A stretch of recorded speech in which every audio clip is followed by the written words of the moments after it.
नमस्कार जेकेपीएससी के सभी लेक्चरर एस्पिरेंट्स को।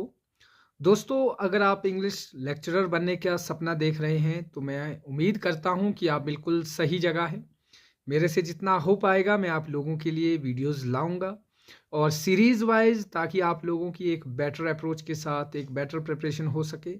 जो आपको सिलेबस दिया गया है, मुझे नहीं लगता कि यहाँ से जो है आपका कोई क्वेश्चन छूटना चाहिए, क्योंकि आपको पढ़ना डीप में पड़ेगा। हो सकता है कि आपके सिलेबस को अपडेट किया जा सके, लेकिन अगर नहीं किया जाता है तो इसमें से आपको काफ़ी डेप्थ में जाना पड़ेगा। जैसे फॉर एन एग्जांपल हम बात करते हैं चौसर से एलियट की, तो देखिए चौसर एक बहुत बड़ा नाम है।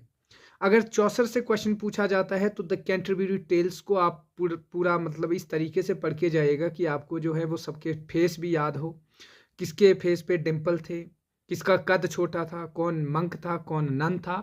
आपको ये चीज़ें डिटेल में आइडिया होनी चाहिए।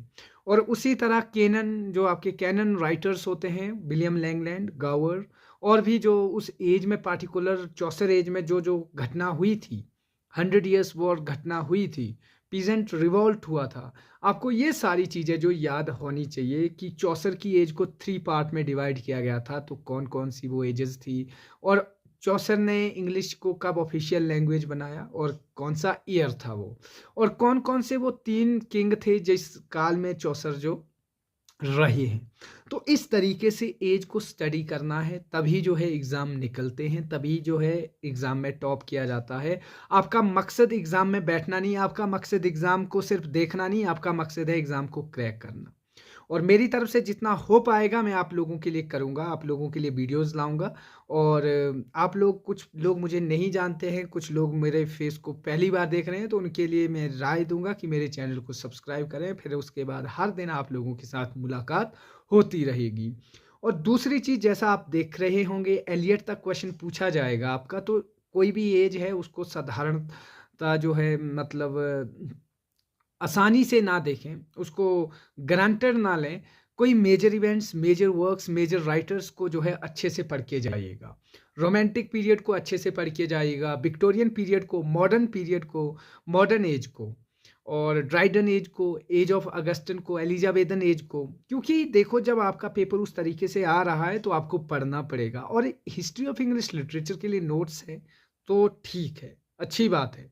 अदरवाइज आप एडवर्ड एल्बर्ट को पढ़िएगा, ठीक है। कोई अगर आप यूट्यूब चैनल देख रहे हैं, ठीक है, नहीं देख रहे हैं तो भी अच्छी बात है, देख रहे हैं तो कोई अपनी मर्जी से एक बेटर अप्रोच के साथ जाइएगा। लेकिन यूट्यूब पर एक बात बता देना चाहता हूँ, फॉर एन एग्जांपल आप 1 घंटा किसी का, मैं ही अगर वीडियोस डालूंगा, मान के चलो मैं 20 क्वेश्चन पढ़ा रहा हूँ और 20 क्वेश्चन को 1 घंटा लगा रहा हूँ, तो आप देखिए आप 1 घंटे में 400 क्वेश्चन पढ़ सकते हैं और वहीं पे आप 20 क्वेश्चन में सिमट कर रह जाते हैं। तो जो आपकी कहूँ जो क्वालिटी स्टडी है वो नहीं हो पाती है।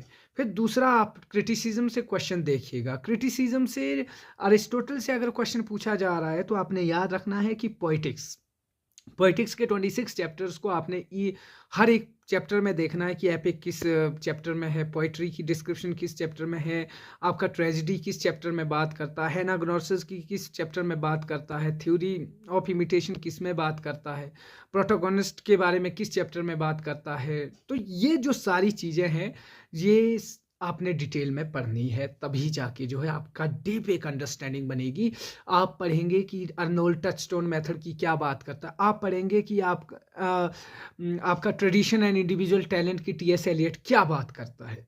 फिर उसके बाद आप पोइट्री सेक्शन देख लीजिएगा।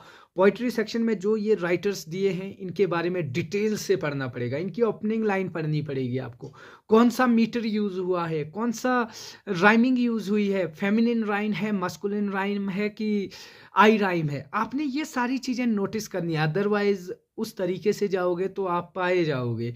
आपने लिटरेरी टर्म्स पढ़नी है कि कौन सा जो है इसमें एनाफोरा यूज हुआ है, सिमिली यूज हुई है, मेटाफर यूज हुआ है कि क्या यूज हुआ है। ये सारी चीज़ें आपने फोकस करनी है। फिर आ जाएगा फिक्शन के ऊपर।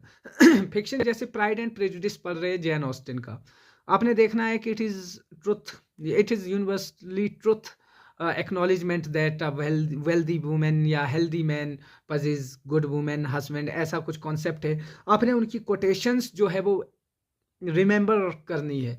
कुछ इंपॉर्टेंट कोटेशंस होगी, इंपॉर्टेंट आपने उनके जो कैरेक्टर्स है उनको याद रखना है, तभी जाके एग्ज़ाम क्वालिफाई होता है। और ये जो जितने लिस्ट देख पा रहे हैं आप, जेन ऑस्टिन है आपके, और भी कई सारे जो आपके क्या कहें, ये जो फिक्शन राइटर है, एसेइस्ट है, विलियम हैजलिट है, वेकन है, पढ़िएगा। ऑफ एसेज में क्या क्या चीज़ें कोटेशंस है उसे पढ़िए, ऐसे ऑन मैन में कौन कौन सी कोटेशन है उसे पढ़िए, ऐसे ऑन क्रिटिसिज्म को पढ़िएगा। यहाँ से आपका क्वेश्चन जो नेट का जो एक पैटर्न है वो आप समझेंगे कि इतना भी आसान नहीं है, देखने को तो मुट्ठी भर का सिलेबस है बट इतना नहीं है। फिर दूसरा देखिएगा ग्रामर। ग्रामर अगर आप, मैं तो कहूँगा कि 10th लेवल का आपके पास कोई बेसिक ग्रामर है तो इससे बेटर कुछ नहीं हो सकता। अगर फिर भी नहीं है तो बीडी शर्मा, कोई यूट्यूब चैनल को आप फॉलो कर रहे हैं जिसको सुनकर आपको इजी लगता हो सकता है आपको किसी और को सुनना पसंद हो तो आप उससे सुनिएगा, उससे यूट्यूब चैनल पे जाइए, कोई यूट्यूब चैनल पे अच्छा ग्रामर पढ़ा रहा है उससे सुनिए। कॉन्सेप्ट ही तो क्लियर करने हैं, वन वर्ड सब्स्टिट्यूशंस आपको पढ़ने पड़ेंगे, मेहनत करनी पड़ेगी। फिर दूसरी चीज़ आप देख सकते हैं, आर गुप्ता का ग्रामर अच्छा है, रेन मार्टिन का ग्रामर अच्छा है, पैरामाउंट का कम्पिटिटिव एग्जाम का ग्रामर अच्छा है। पैरामाउंट और रेन मार्टिन का तो आई थिंक कि दी बेस्ट ग्रामर है अभी के लिए।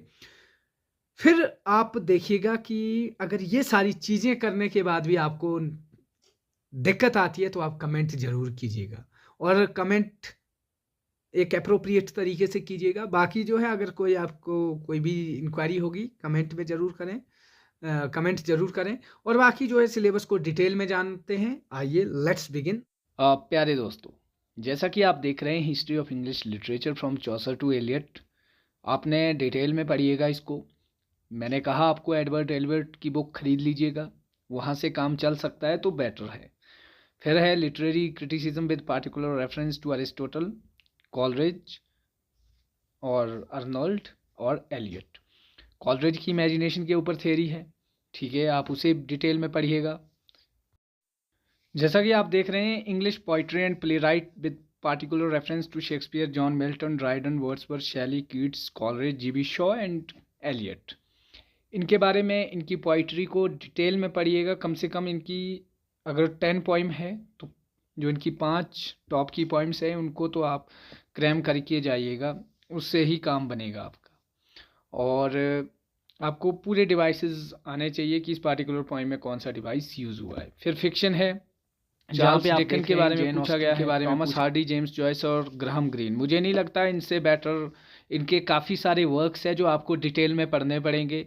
इनके करेक्टर्स आपको जो है डिटेल में आने चाहिए, बिल्कुल आपको माइनर करेक्टर भी इनके आने चाहिए। और फिर है इंग्लिश फिक्शन, जो नहीं इंग्लिश फिक्शन नहीं, एसेज, जहाँ पर वेकन है, एडिसन है, लैम है और हैजलिट के बारे में आपसे डिटेल में पूछा जाएगा।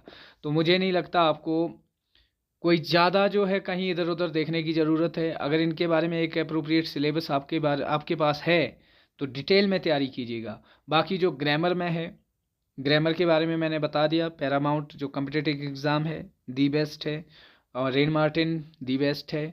अगर अदरवाइज़ आपके पास 10th और +2 लेवल का कोई ग्रामर है, बेसिक ग्रामर, तो उससे बेटर अप्रोच कुछ नहीं हो सकती।